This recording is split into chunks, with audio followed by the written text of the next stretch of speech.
इथं मी भाज्या लावत असते आणि लसणाच्या सीझनमध्ये म्हणजे जेव्हा लसूण लावायला चालू होतो अश्विन महिन्यामध्ये तेव्हा लसूण लावते. पण ह्यावेळेस जरा लसूण लावायला लेट झाला कारण वडिलांचा ॲक्सिडेंटही झाला होता आणि बाकीच्याही काही कारणामुळं लसूण लेट होत गेला आहे. आणि आता इथं गवत खूप आलं होतं म्हणून पहिल्यांदा पाणी सोडलं आणि त्याला वापसा येऊ दिला.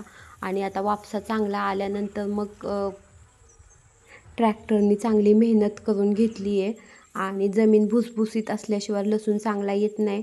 त्याच्यामुळं मग सगळं गवत वगैरे वाळलेलं सगळं गवत गोळा करून घेतलं आणि त्यानंतर अजून एकदा कुदळीने थोडंसं खांदून घेतलं.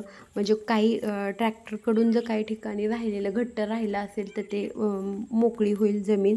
आणि त्यानंतर मग कुजलेलं शेणखत टाकलं, थोडीशी राखही टाकली आणि आता छान जमीन झालेली आहे.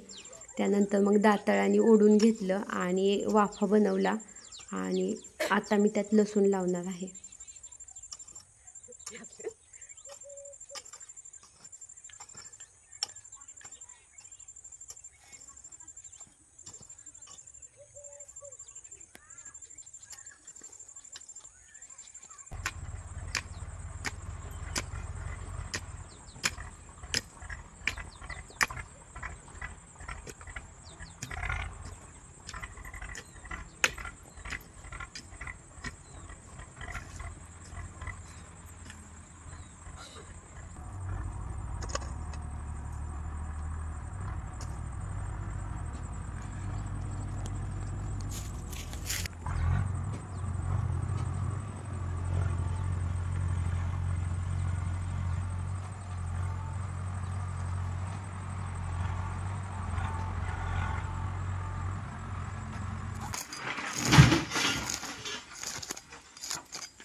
सगळ्यांचं मनापासून स्वागत आणि नवीन दिवसाच्या खूप शुभेच्छा.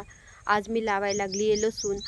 खरं म्हणजे लसूण लावायला अश्विन महिन्यापासूनच चालू होतं आणि तेव्हापासूनच लसूण लावतात बायका. पण मला ह्यावेळेस लेट झालं लसूण लावायला आणि आता मी लसूण लावायला लागली आहे. त्यासाठी हे बघा हे अशी जमीन तयार करून घेतलेली आहे आणि कुजलेलं मी शेणखत आणि राखही टाकलेली आहे. तर त्या दिवशी मी थोडासा लसूण लावलेला आहे आणि लसूण लावण्यासाठी मी हा देशी लसूण घेतलेला आहे. देशी लसूण हा असा लाल कलरचा असतो. हे बघा हा जो आहे तो देशी लसूण आहे. देशी लसूण हा असा असतो आणि हा आहे ना हायब्रिड लसूण आहे, हा पांढरा असतो. ते दोन्ही लसूण मी घेतलेले आहेत आणि आता हे मी लावायला लागली आहे. का लसूण लावण्यासाठी आहे ना पहिल्यांदा मी हे असं ह्या खुरप्याच्या सहाय्याने ना हे असं काढून घेते, अशी रेष ओढून घेते आणि मग त्यात लसूण लावणार आहे.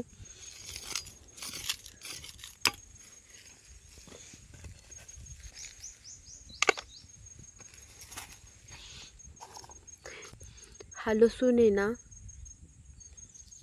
हा असा उभा लावला जातो, असा.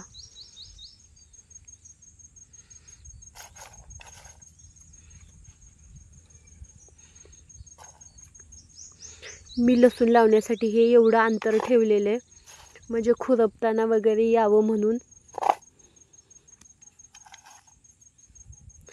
तर अजूनही 2-4 दिवस वेळ आहे. ज्यांना लसूण लावायचा असेल त्यांनी लावून घ्या. थोडासा मागास होईल लसूण पण येईल चांगल्या पद्धतीनं.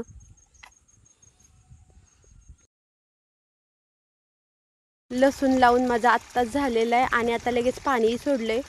जरा लसूण मागास झालेला आहे, आता बघू कसा येतोय तो.